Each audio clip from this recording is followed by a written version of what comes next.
बाबूजी।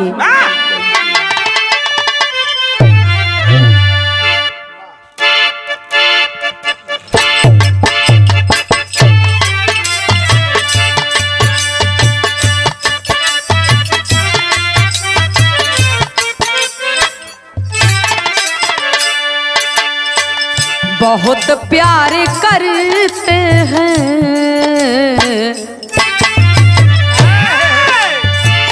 बहुत प्यार करते हैं तुमको सनम, बहुत प्यार करते हैं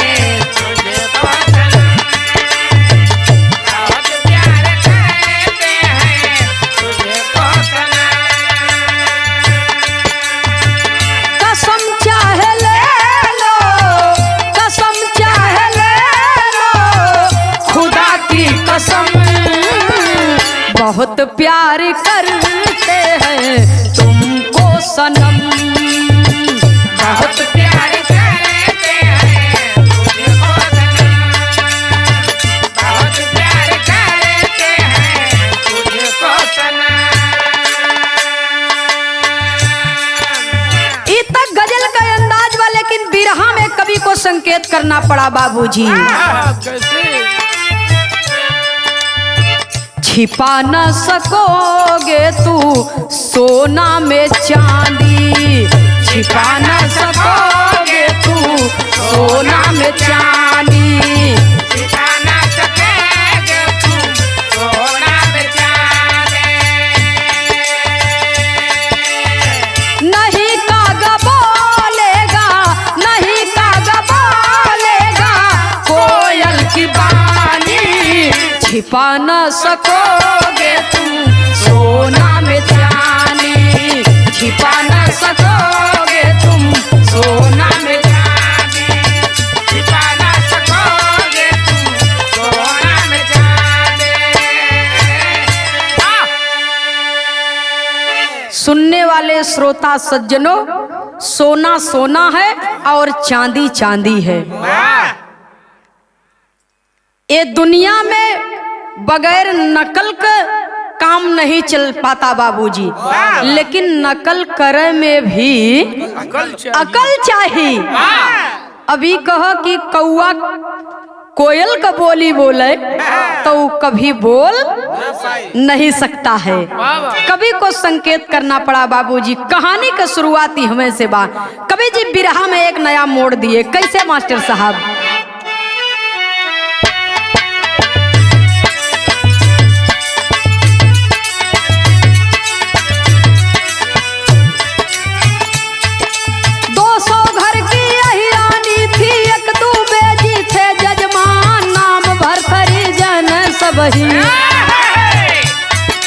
पूजा पाठ बस उनका काम, दान दक्षिणा में जो पाते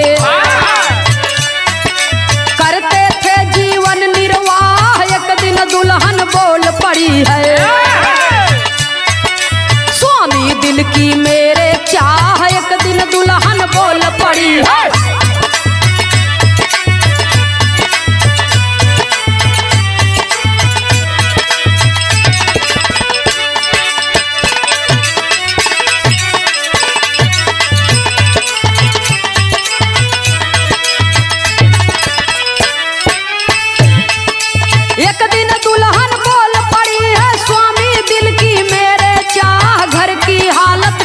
नहीं है लागत बाटे दिल में ठेस। बात मान दुल्हा का डूबे तजे वतन दिल बढ़ा कलेश। कर कमाई जाके कतहू चल जा सैया तू परदेश। कर कमाई जाके कुछहू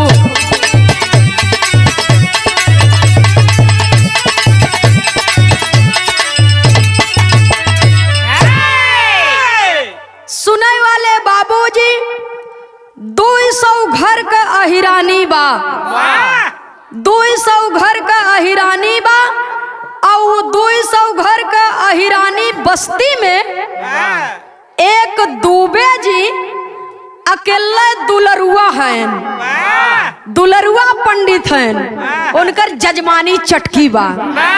आ जब जजमानी चटकी बा बाबूजी, धीरे धीरे समय बीतत बा तो उनकर दुल्हनिया दुबे जी के दुल्हनिया कहत बा कि सुना हो पंडित जी, अब जजमानी की है, कथा पूजा की है, काम न सपरी, इतने पैसा में कुछ होए वाला नहीं बा। एक काम करा, चल जा परदेश, परदेश चल जा, लड़का बच्चा पढ़ावे लिखावे के बाद कोनो बढ़िया काम पर लग जाया, अब पैसा पौबा बढ़िया से, लड़का बच्चा पढ़ी लिखी, आई दान दक्षिणा में 10-5 पाए से काम न सरकी।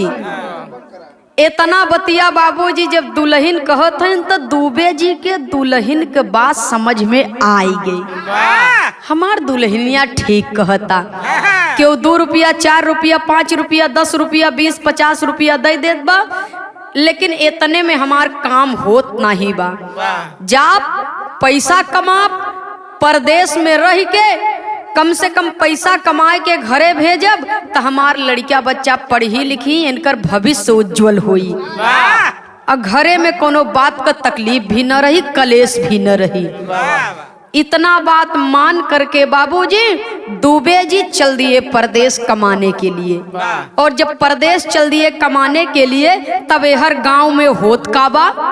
बिरहा में एक लाइन तर्ज का भाव है मास्टर साहब, कहना है,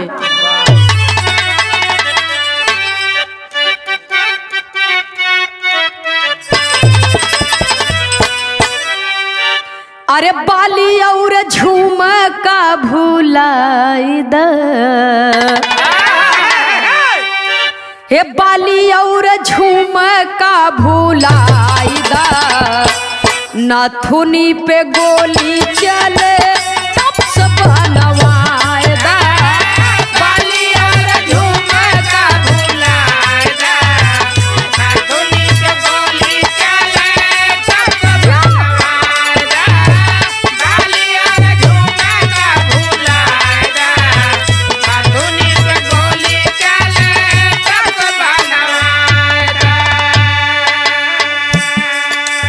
दुबे जी तो चले गए परदेश कमाने के लिए, लेकिन हर गांव में चर्चा कौने बात का बात, गौवा में चर्चा बरियार बा,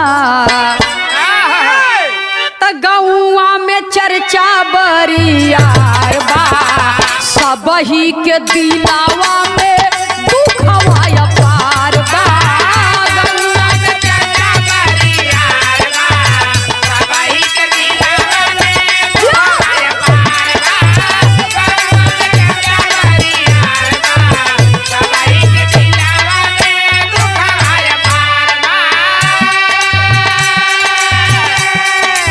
गांव में चर्चा कौने बात का होत बा, कई गईले काम जब दुबे जी घोटाला, बिना पूजा पाठ मातम गांव में जनाला, बिना पूजा पाठ मातम गांव में जनाला, बिना पूजा पाठ मातम गांव में जनाला। नैया फसल मजेदार बा, हे नैया फसल मजेदार बा, सबही के दिलावा में दुखवा अपार बा, नैया फसल मजेदार बा, सबही के दिलावा में, नैया फसल मजेदार बा, सबही के दिलावा में दुखवा अपार बा। दुबे जी तो गांव छोड़ के चला गए। अब हर धीरे धीरे जब 1-1.5 महीना का टाइम बीतत बा, तो गांव के लोग सब चर्चा करत हैं एक दूसरे से कि बिना पूजा पाठ मातम गांव में जनाला, कई गईले काम सब दुबे जी घोटाला। बताओ, इतना मान सम्मान हम लोग देत रहे दुबे जी के, हाँ, लेकिन पूरा का पूरा कमवे नसाए दिहन। अब बिना पूजा पाठ के गांव एकदम भूत के तरह लगत बा, भूत नहीं मसान की तरह लागत बा। गांव में तनको केहू के मन पर, केहू के मुखड़ा पर ओजरार नहीं बा। अब कोनो न कोनो व्यवस्था हम लोगन के करे के परी। तब बिरहा में एक लाइन तर्ज लगी मास्टर साहब, कहना है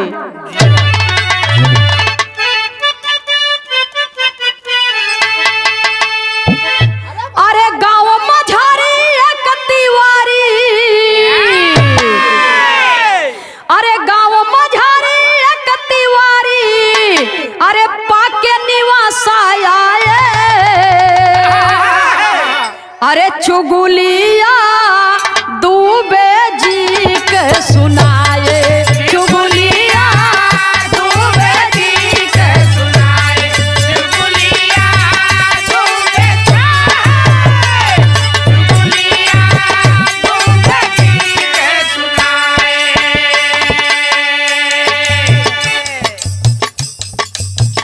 सुने वाले बाबूजी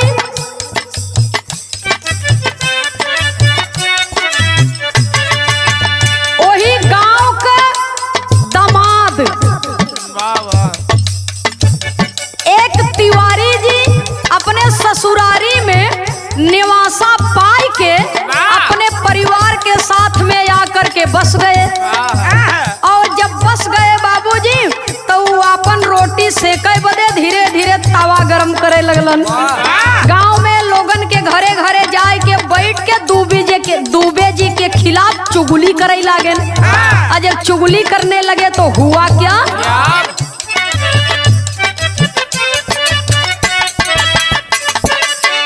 पहुँचे तिवारी प्रधान जी के द्वारे, पहुँच तिवारी प्रधान जी के द्वारे, पहुँच तिवारी प्रधान जी के द्वारे। खुश हो प्रधान उनकर पौआ पखारे, प्रधान उनकर पौआ पखारे, प्रधान उनकर पौआ पखारे। भाग्य हमारी आए दुआरी,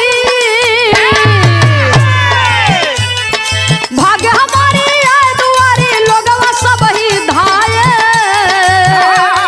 चुगलिया दूबे जी के लगाए, चुगलिया दूबे जी के लगाए, चुगलिया दूबे जी के लगाए। पूरे गांव में टहरत टहरत एक दिन तिवारी जी पहुंच गए प्रधान जी के दुआरे। प्रधान जी के दुआरे पहुंच गए। अब गांव के दामाद तो है ही हैं। अब प्रधान जी सोचत हैं एक तो गांव के दामाद, दूसरे विद्वान आदमी, तो इनकर सम्मान होवे के चाहिए।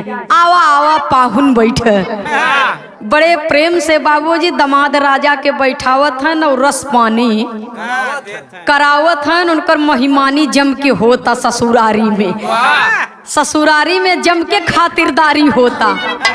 और पूरे गांव का दुलरुआ एक कई पंडित विद्वान आदमी। अब दूबे जी तो चले गए हैं। तिवारी जी सोचत हैं कि उनकर स्थान हम जल्दी से जल्दी प्राप्त कर ले ये गांव में। वही बाबूजी दूबे जी के खिलाफ लागन पूरा गांव वालन के भड़कावे, लागन चुगली लगावे। और जब चुगली लगावे लागन, भड़कावे लागन, तो कहत कहां बिरहा में तर्ज बदली मास्टर साहब।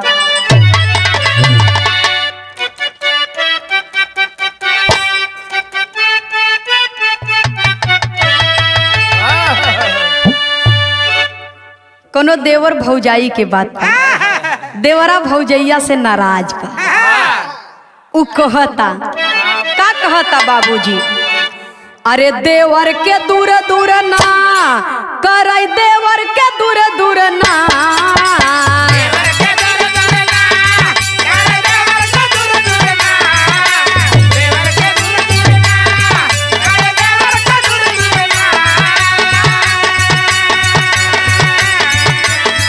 अरे देवर के दूर दूर ना कर, देवर के दूर दूर ना, भौजी भतर के खियावे कर, देवर के दूर दूर ना, भौजी भतर के खियावे कर, देवर के दूर दूर ना।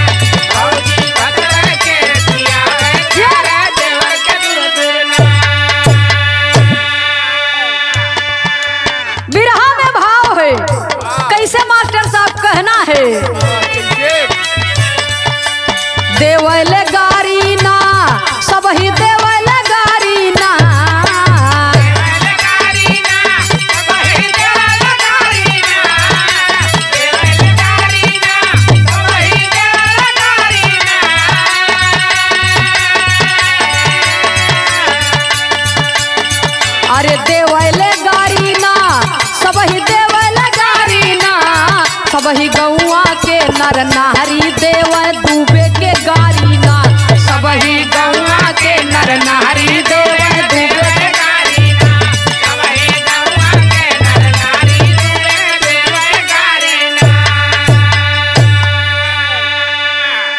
अरे गौआ में परलय होई आई है तूफान हो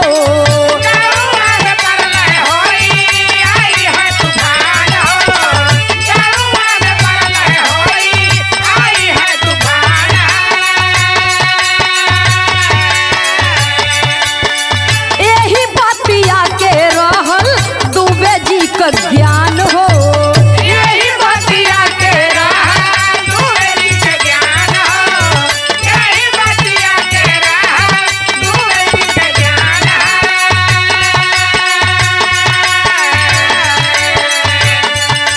कहाँ तिखारी ना सब कोई कहाँ तिखारी ना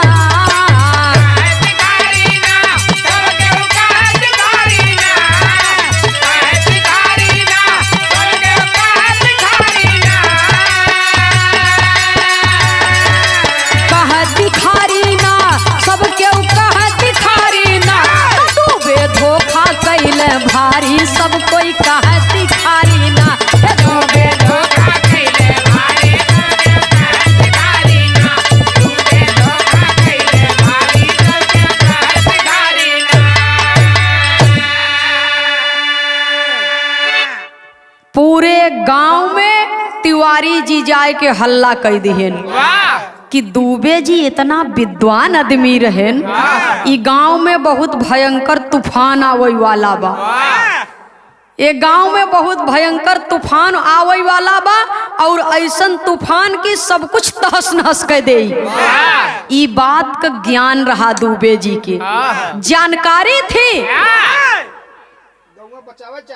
गांव उनके बचावे चाहते रहा लेकिन अपन जान लेके ऊपर आई गए भाग गए परदेश। जब इतना बात गांव वाले सुने तो लागन दुबे जी के सब गरियावे कहे ससुर इतना दिन से हम सब घी खियावा इनका ढोई ढोई के ले जाए के इतना रुपया पैसा ऊपरी कंडी कुल दिया और जब परले आवे के भात ससुर बम्बई भाग गए। एक काम करे इनके मेहर वो लड़का के गांव से निकाले सब जाए और जौन आए तो हम पचे देख ले भाई। जब इतना बात तिवारी जी सुनत हैं कहा जाए दो हमार सरहा जी ला गए उनका छोड़ा वो हमार सरहा जी ला गए। अब पूरा गांव में तो वो शामिल है न तो अगर वो चली जाही तो उनके जाए से तोहार सबके विपत कम न होए। एक काम कर जैसे हम कही वैसे कर दुबे जी चला गए तो का हम तो है न हम तोहरे गांव का बवाल छोड़ा देबै तूफान न आवे देबै। तब कवि को संकेत करना पड़ा बिरहा में एक लाइन तर्ज का भाव है मास्टर साहब।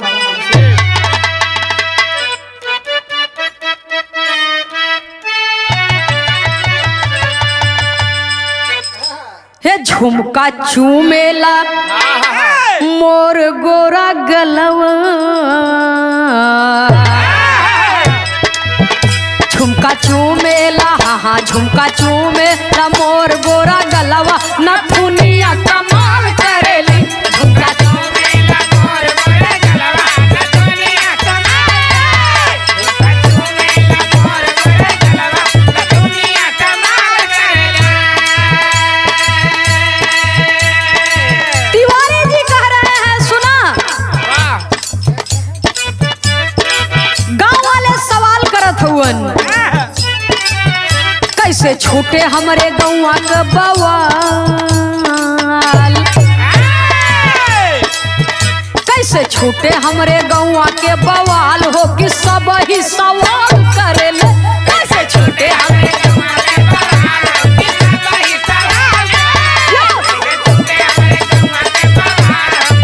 ही सवाल हे घी से हवनिया करावा इहे जुगुती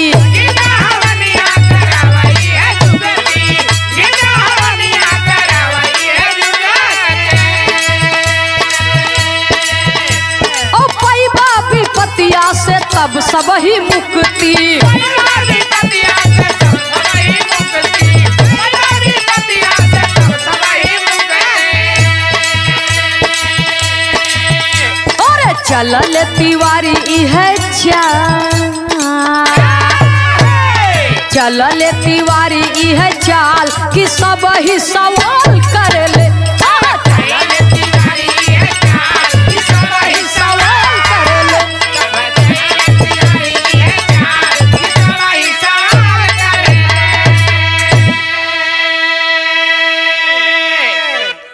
तिवारी जी कहत हन गांव में घीव बा, कहाँ घीव घरे घरे बाटे, कितना चाहे कहाँ किलो 2 किलो में काम ना चल पाई। न चले, कहाँ कितना चाहे महाराज। ये विपदा से बचावा। कहाँ कितना चाहे, कहाँ जा जेकरे घरे में जवन होय कुल ढोय लियावा जितना होय, और हम हवन करब गांव में, गांव में हवन करब, बहुत बड़ा यज्ञ करब, और तब जाए के ई गांव में आवे वाला बवाल हट जाई, आवे वाला तूफान रुक जाई। जेकरे पास जवन होय, घी होय, गुड़ होय, दही होय, पैसा होय, जवन भी चीज होय, सब जने अन्न धन लियाए के यहीं रख। जब इतना बतिया बाबूजी सुनत हैं गांव के लोग, त लागेन बाबूजी कुल घी गुड़ चीनी तेल जवन जवन सब कुछ रहे, जितनी चीज बा सब लोग ढो ढो के ले आवत हैं तिवारी जी के घरे पहुंचावत हैं। अब घरे में घी बाबूजी ऐसे गंजा जात बा एकदम, टीना के टीना, डब्बा के डब्बा, बल्टी के बल्टी दूध आवता। अब बल्टी के बल्टी दूध आवता, अब एकदम माल करेला लगा बा तिवारी जी के यहाँ। बीसन खांची दही आएगी। तिवारी जी के यहाँ माल करेला लगा बा, और ओहर दुबाइन सोचत हैं कि हमार तू भेजी इतना दिन रहेन गाँव वाले कब हमने ऐसन कियन। भैया हो ओपी भैया तनी आपको ध्यान देले रह भाई। सुने वाले बाबूजी अब हर दुबाइन हैरान हैं, और तिवारी के घरे एकदम माला माल होता सब कुछ। तब कवि को संकेत करना पड़ा, बिरहा में एक लाइन बड़ी कचाका धुन लगी। कैसे भैया हो,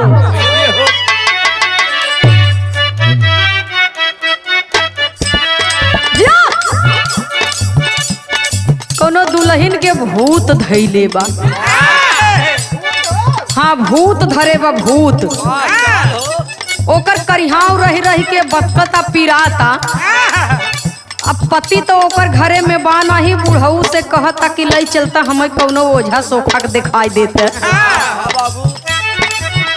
तो जब ओझा के लगे बुढ़ऊ ली आए के जात हैं, तो ओझा दमदार रहे, शौकीन टाइप के रहे, ओनहु को ओझा ही चटकी बाटे। तब दुल्हिया कहता सोखा झार दीही बथे करी हाइया, सोखा झार दीही बथे करी हाइया, सोखा झार दीही बथे करी हाइया। सारी रात नहीं आवेले उहाइया, सारी रात नहीं आवेले उहाइया, सोखा झार दीही बथे करी हाइया, सोखा झार दीही बथे करी हाइया, सोखा झार दीही बथे करी हाइया। लेकिन बिरहा में कवि को संकेत करना पड़ा बाबूजी, कहना है अब हर दुबे जी के दुल्हन तिवारी जी के देख करके, उनके घरे का अन्न धन देख के अपने दुबे जी के एक ही चिट्ठी लिखत है, और चिट्ठी में लिखत का है, स्वामी चली आवा अपने तू देशवा, स्वामी चली आवा अपने तू देशवा, स्वामी चली आवा अपने तू देशवा। चिट्ठी भेजली दुबाइन पर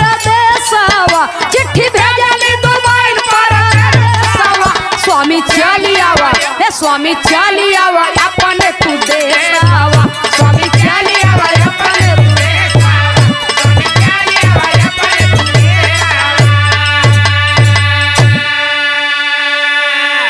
आई हवा तिवारी के जमी जजमानी,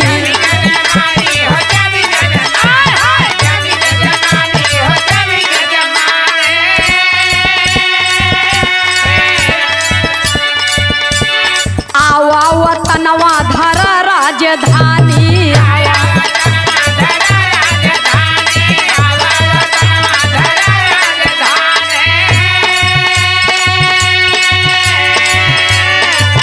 बट दिलवा में बहुत कलेशवा, बट दिलवा में बहुत कलेशवा, स्वामी चलियावा, स्वामी चलियावा अपने तू देसावा, स्वामी चलियावा अपने तू देसावा,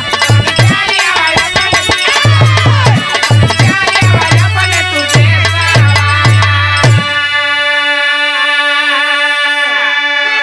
कहत हन एहवर तिवारी के जमी जजमानी, अवावा वतनवा धरा राजधानी, एहर ओहर ट्रेन जिन पकड़े, हाँ सुपर फास्ट वीआईपी ट्रेन पकड़े और जल्दी से जल्दी घरे चली आवा, सारा माल लूट ले जात हैं पूरा गांव भरे के, और हम तो ऐसे रह जाब देखत के देखते जनते न रहे, ऐसे होई वाला बनाए तो का परदेश न जाए दे। अब चिट्ठी जब पायन दुबे जी तो अब लागेन मन में मसोसई सोचे लागेन कि हम नहको चलाया हुआ, हमें नाई आवे चाहत रहा। आय के सार हमारे यहाँ गांव को मुखिया बाबा जमाए हैं, चिंता जिन करो बेटा हमहू आवत है, जैसे लोहा लोहा के काटत हो वैसे तू तिवारी है, हम दुबे देखत तो है कैसे काटी थे। सुनने वाले बाबूजी परदेश में चिट्ठी पाए और ट्रेन धरे और घर की ओर चल दिए, ट्रेन पकड़े और घर की ओर जब चल दिए तब कभी को संकेत करना पड़ा, कहना है बिरहा शैली में टेरी के भाव में लिखना पड़ा, इलाहाबादी टेरी लगी मास्टर साहब।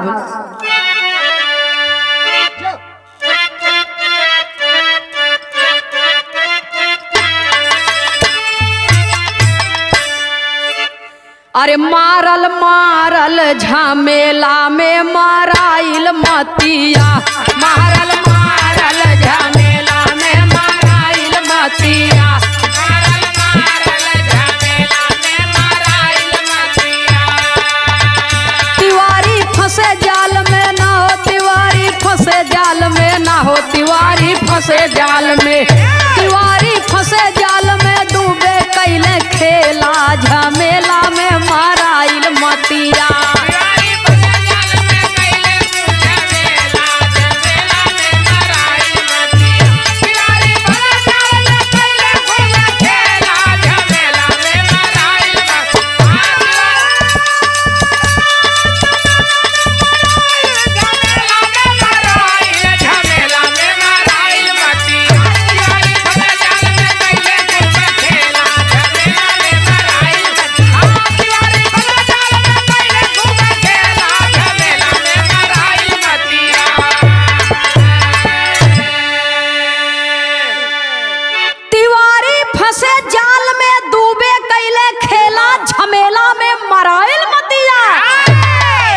जब दुबे जी आयन घरे कहाँ बभनई तुहू वो बभनई हमहू हई तनिको चिंता जिनकी है बिरादरी भाई आय गे है निवासा पाए है तो पूरा गाँव ही अपनी आय चाहत है। वही बाबूजी अब तिवारी जी के घरे हर घी दूध करेला लगा बा, अब पहुंचता सब कुछ और हर दुबे जी रातों रात पहुँचन कहाँ प्रधान जी के यहाँ, और प्रधान जी के यहाँ बाबूजी पहुँचे थे तो कहे सुना जवन तिवरिया आई बा गांव के बवाल मिटावे नहीं आई बा, हम धोखा नहीं किया, धोखा ये ससुर की है बा। दूसरे गांव को बवाल यहाँ गांव में ठेल आई बाटे। हम धोखा नहीं करे है, धोखा तो यही करता। इतना तो बताई दिहन कि हाँ गांव में तूफान आवे वाला बा, लेकिन उनके शरीर में कितना माल छुपा बा बताते न। जब इतना बात सुनत हैं बाबूजी प्रधान जी तो कहे का कहत है दूबे भाई। तब कवि को संकेत करना पड़ा बाबूजी, पहपट के लाइन में लिखना पड़ा। अरे बुद्धि आपन दूबे दिए लगाई भाई देखना। अरे बुद्धि आपन दूबे दिए लगाई भाई देखना। अचरज सुन के मुखिया जी घबराई भाई देखना।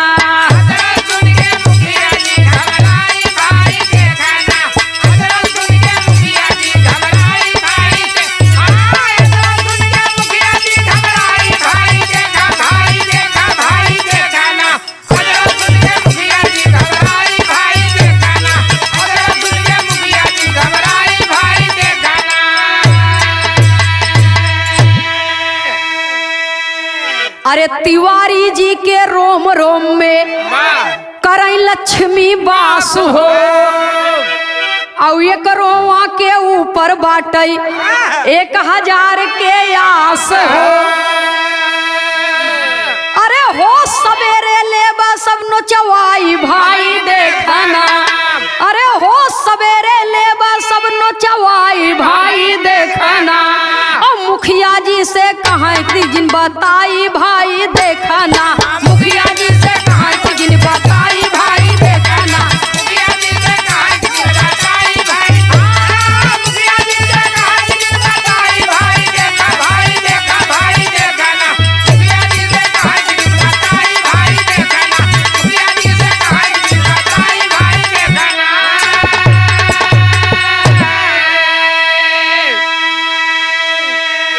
प्रधान जी के दुआरे जाए के सारी बात बताए दी है। अब वहां से उठन तो जात हैं मुखिया जी के यहाँ। अब जब जात हैं मुखिया जी के यहाँ बाबूजी कहे कस इतनी रात की दूबे जी आप कहे हमरे गांव के लोग परेशान हैं और नाजायज तरीके से गांव के धन कतौ अंत जाए केहू के लगे जाए तो हम यही गांव में पैदा भ है, यही गांव के माटी में पला बढ़ा है।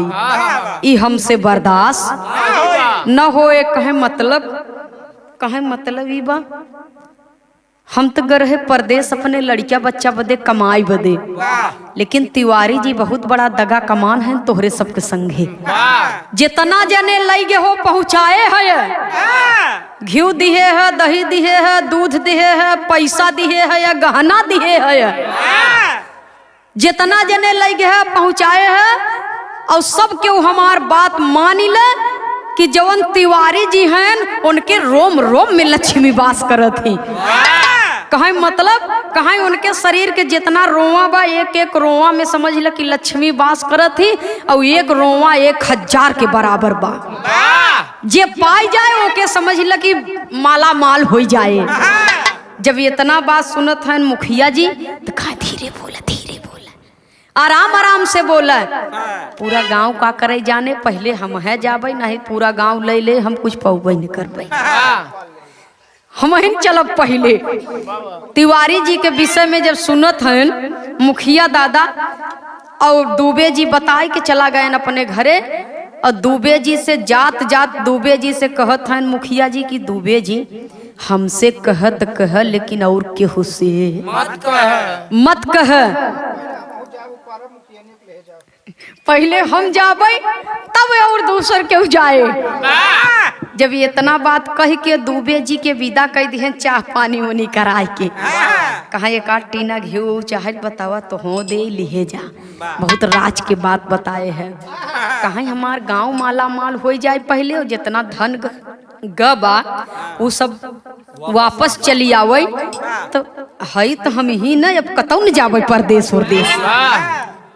आप लोग मान सम्मान से जवन देबत तवन हम स्वीकार कर लेबै। तूफान उफान न आए गांव में करे चक्कर में जिन पर ये सब लोकल बात है। तिवारी कमाए के जुआर लगाए हैं इतना कह के बाबूजी दुबे जी चला गए। मुखियाइन कहत हैं, मुखिया से कहो दुबे आई रहन का कहन है, कहीं बताए तो देव, लेकिन तू जाबो केहू और को बताए देबू तब तुहार मन तोहरे बस में ना ही रहते, कौनो बात तोहरे पेटे में नाही पचत। मुखियाइन कहे तुहार मच सैया हम केहू बताऊबे न करबे, झूठौ किरियो खात हई, तुहार माँ छुअत हई हम केहू को बताऊबे न करबे। कहे उ जौन तिवरिया बा ओकरे रोम रोम में लक्ष्मी वास करत थी।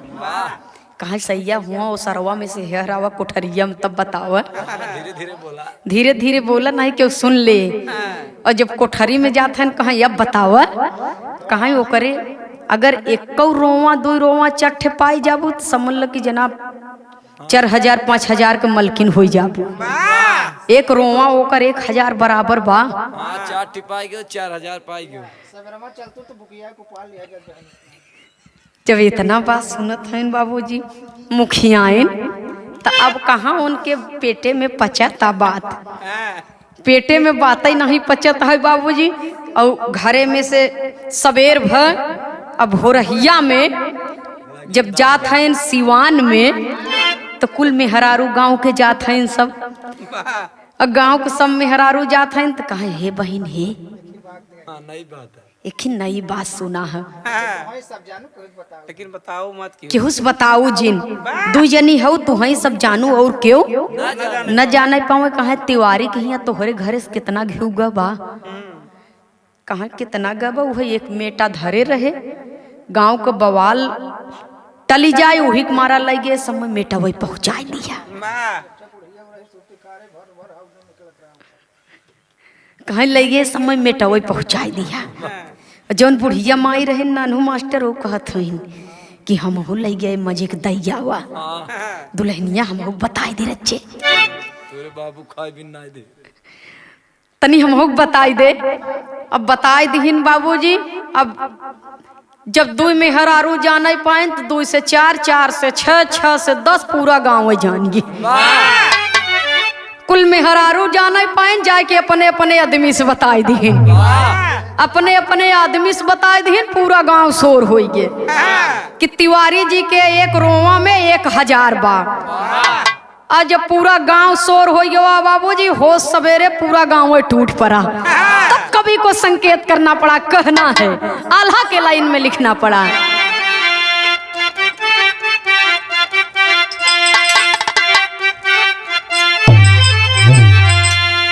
अरे होत ही सबेर चलले गाँवा के लोग आए भैया, होत ही सबेर चलले गाँवा के लोग आए भैया, होत ही सबेर चलले गाँवा के लोग आए भैया।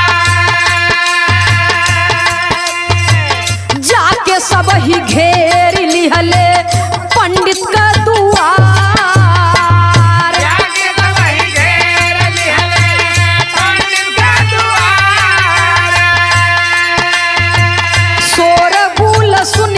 जब तिवारी बाहर अइले बाबू, तोरा बोल सुन के तब तिवारी बाहर अइले बाबू, तोरा बोल सुन के तब तिवारी बाहर अइले बाबू। गाँव के लोग ये सब कहाँ ललकार, गाँवा के लोग ये सब कहाँ ललकार। पूरा का पूरा गांव जाए के तिवारी जी के मुहारा रेछ लिए से। और जब घेर लिए बाबूजी तो शोरगुल सुन के तिवारी जी घरे के बाहर आवत हैं। और जब बाहर आवत हैं तो पूरा का पूरा गांव ललकारे लगा, एक दूसरे के हुमसावे लगा कि आगे बढ़बा ना बढ़ा तो हम जाई। जब इतना बात बाबूजी सुनत हैं तिवारी जी तो कुछ समझ न पाए कि होत का बात है। तब तक बाबूजी हुआ क्या, अरे भेदवा छिपौला नाही अब तक बतौला पंडित, भेदवा छिपौला नाही अब तक बताला पंडित, भेदवा छुपौला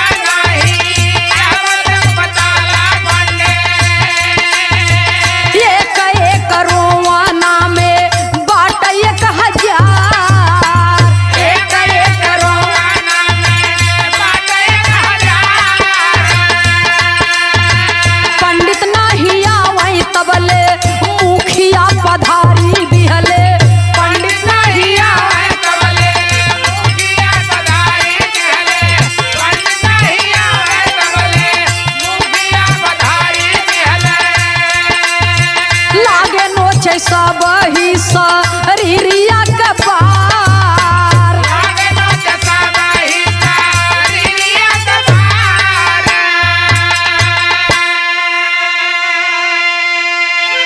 पूरा गांव वाले कहत हन तू बहुत धोखेबाज है तिवारी जी और सबसे ज्यादा हम ही ले जाबे एक जने के ऊपर एक जने तो पे मोह भवा है और तब तक बाबूजी पंडित जी कुछ समझ पावे ऐसे पहले मुखिया जी पधार दिए अपने दुल्हन के संगे और उनकर दुल्हन लम्मा खड़ी हो कि ऐसे देखत है जा जा जा जा जा जाता कहे नहीं पछरा है कैसन सब ले ले ही तब का लेब मुखिया हर से ललकारत है मुखिया जी पहुंचा था करकस ससुर नहीं तो पूरा गांव के बेवकूफ बनवत है सबसे बड़ा धन तो तोहरे शरीर में छिपा बाटे चल सारे पहले कपड़ा उतार। सबसे बड़ा धन तोहरे शरीर में छिपा बाटे पूरा गांव आज तोहरे प्रयास लगाए के आई बा तिवारी जी निराश मत के है। निराश मत की है के होगी जब इतना बात बाबूजी सुनत हैं तिवारी जी कहाँ बात का है हम समझ न पावत है और तब तक बाबूजी दो जने परपराए के चढ़ गए नाराय के तिवारी के ऊपर उठाई के दाई मारे पंडित के। नाराय के चढ़ बैठे ना तिवारी जी गिर गए घच से भूमि पाजामा फाड़ के धाई देन। और जब भूमि गिर गए और तब से बाबूजी पूरा का पूरा गांव धधा के पहुंचा अब पहुंचा जे जहाँ पावा था गोड़े के मुड़े के हाथे के पेटे के जांघी के बरौनी के पीछे के जे जहाँ पावा था बाबूजी ऐसे चर चर चर चर लागे न ऊपर बार सब पंडित बोलत है पर पर पर लागे सब नोचे पंडित जी कहा था नरे गांव वाले रह दा हम जिन मुआवा मर जाबे हो अरे पंडिताइन तनी आए के बचावा पंडिताइन जब देखिन पंडित जी के तो केवाड़ा बंद कैलिन भीतर से हम नहीं आऊ बाप तो हमारा ऊपर ही ओ केवाड़ा बंद कैलिन भीतर से जाओ हुई ऊपर आवा और ऊपर हमसे मतलब नहीं बा तब तक खूब घिउ लई आया गांव वालन से मंगाए रह दे इन्हन के ऊपर दे मिल के ऊपर ले ही संझा हम हरदी छोपी देवे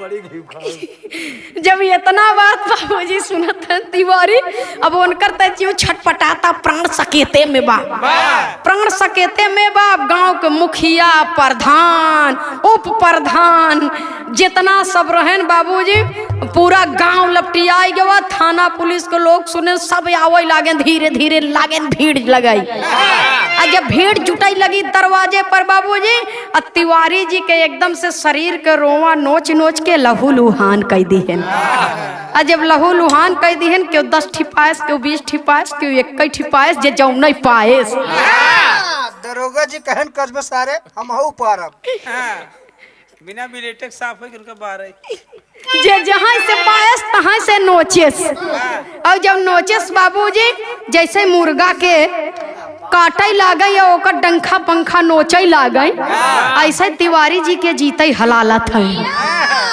पंडित जी के पूरा नीचे ऊपर के अफरो बन गए जब जीते हलालत है कहीं अरे मोर भैया दोहाई हो गाँव वाले दोहाई हो गाँव वाले का ससुर बड़ा घी खाए है अब एको दैया हवन में एको पौआ घी नहीं छोड़े कुल अपने घरे में गजवाए है सारा खाना हम तोहार घी जवन खाए है निकाल लेबै भला हो दुबे जी के जवन आए के बताए दिहन भला हो दुबे जी के जवन आए के बताए दिहन अपने गांव के मनई अपने होत है ए आई हैं दूसरे गांव से नेवासा पाए हैं तो पूरा गांव के जटे चला है सुनई वाले बाबूजी तिवारी जी सुनत हैं दुबे जी के नाम तो कहे जा ससुर मारा हमारे एकदम से शरीर कुल खराब कर दी है अरे मोर माई रे तन के नैनो लियाउते पोती मारे पूरा शरीर हमार खराब कर दी है जा भगवान तो है कभो माफ न करही कैसो बच जाई हम अगर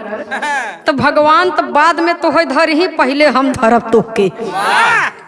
वही बाबूजी और इतना कस कस के पूरा गांव पकड़ के रोवा नोचे से इतना दुर्दशा उनकर कह दी है कि तिवारी जी अब मर कि तब मर। उनकर प्राण जब सकेते में आई गए तो गांव के प्रधान रहन कहन हे यार जे जवन कुछ पाए हो लेके चले लेके चले अब जाए दे। अब देखत है कुछ बचा न बा उनके रहा तो 4 दिन में फिर कल पे हाँ, उनके शरीर में चूटी लग गए हैं सब।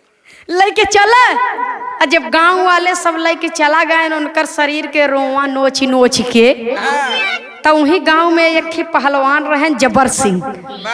जबर सिंह पहलवान जब अखाड़े पर से रियाज मार के आए उनके रहन कहते हैं रोज झूठे जौन बाटे दूध पी के जौन भाई दे भाजत है झूठे रियाज मारत है न कोनो काम के न क्रिया के।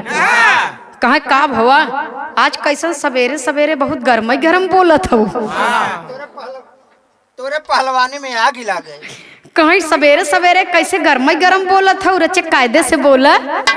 पहलवान के दुल्हन का है तो से नगद तो गांव का एक ही मजूरी करे वाला मनई बा 4-6 हजार का मालिक हो जाए आजू। बतावा कम से कम गवाह होता लई आई होता 2-4 तब। जब इतना बात सुने पहलवान जबर सिंह तो कहा बात का है का बात यह है। सारी बात दुल्हन बतावा था बाबूजी कैसे कवि को संकेत करना पड़ा।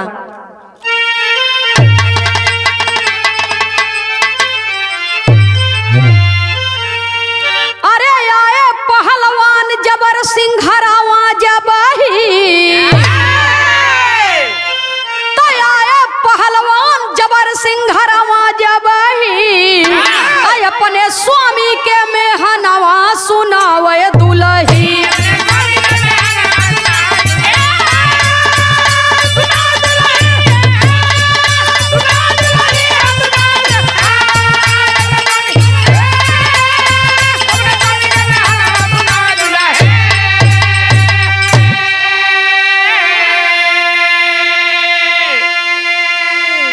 अरे रोना तिवारी जी के बनल बा खजाना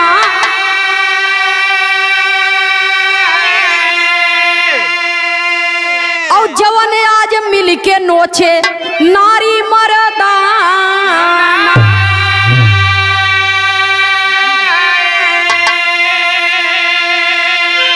अरे भइल माला माल पूरा गांव सबही।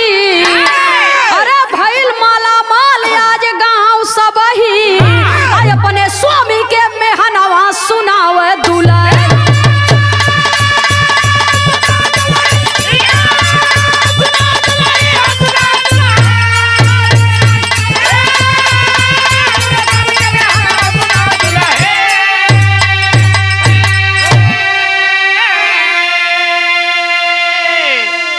पूरा गांव माला माल हो गया तोहार पहलवानी गए ऊपर पर। मेहरारू जब ताना सुनावत है बाबूजी तब पहलवान कहत हैं कहीं पहलवान बात माना मोरी रनिया सुखवा में बीती हमहन के जिंदगनिया बचल खुचल रोवा लेके आई बे वही। कहीं चिंता मत कर जाते हमहू लेके आवे न दुल्हनिया कहे सब तो लूट लिहन गांव वाले तू का लेके आवे।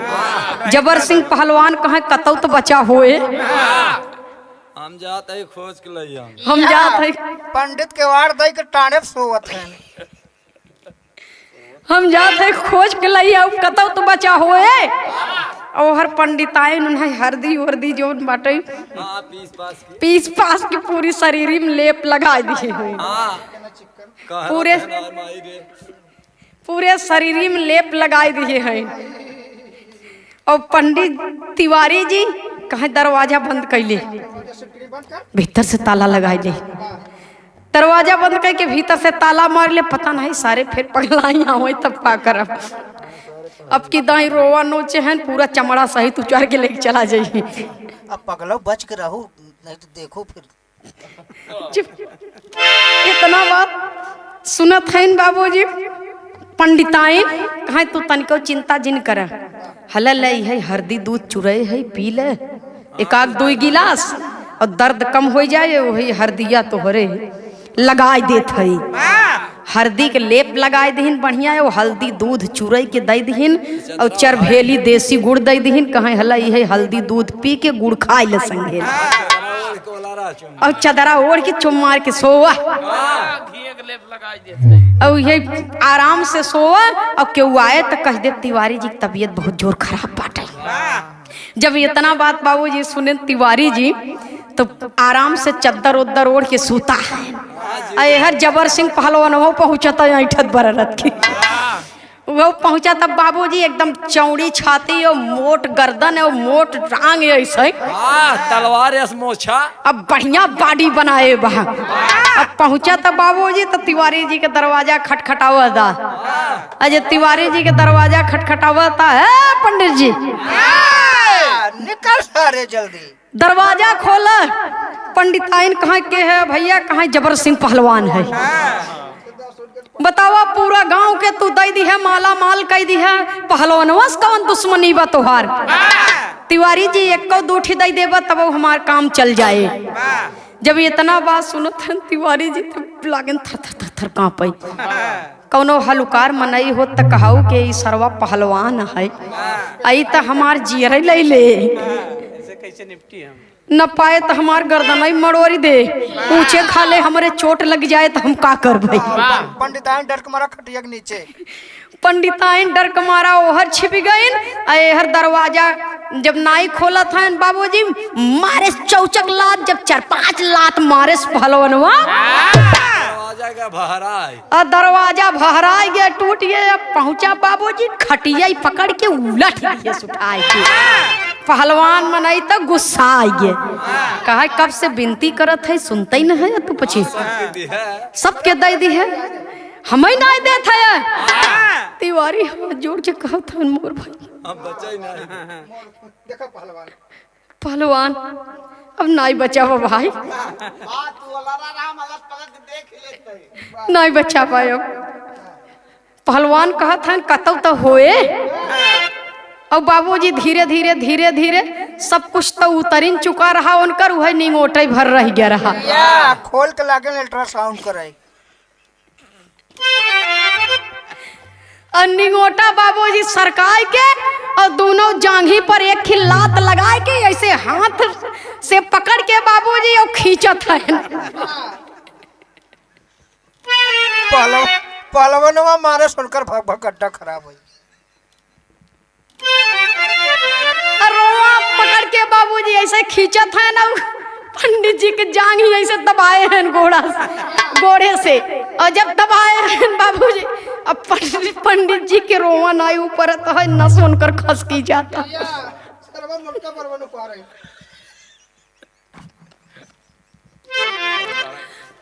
नस खसकी जाता और जब खसकी जाता है अरे बाप रे बाप, जवन कुछ पायस लेके वो भगा, जवन कुछ बचा रहे पंडित जी मारे सुनकर तहस नहस जिंदगी कह दिए,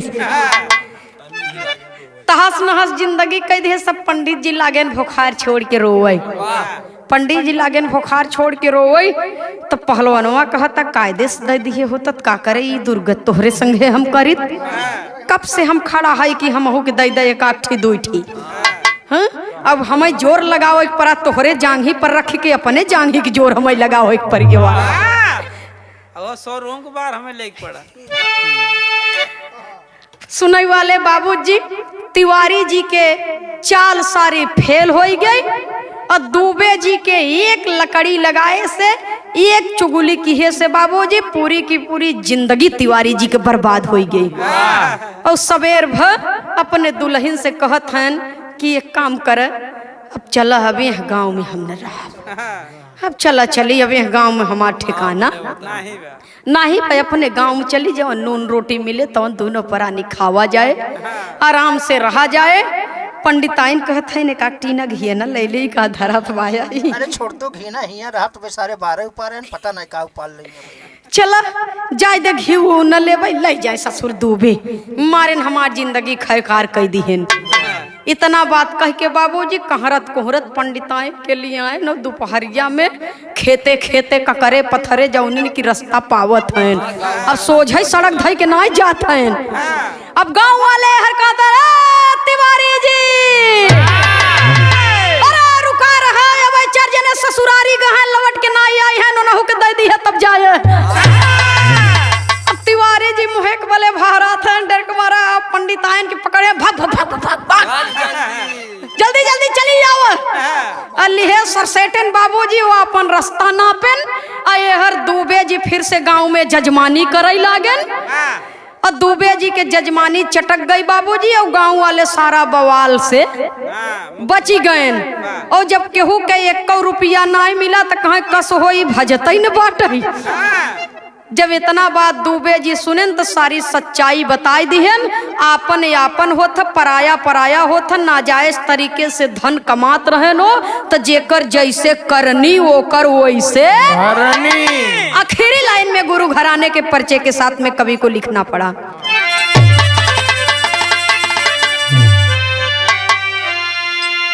स्वामी सीता राम हित कवि लहुरी स्वर्ग सिधारे। मंगल यादव जौनपुरी कवि सुंदर गीत सवारे।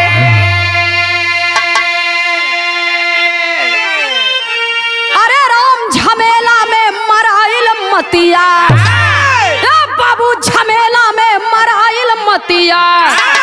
नंदनी खेमराज बिरहा में ताज बंधेला झमेला।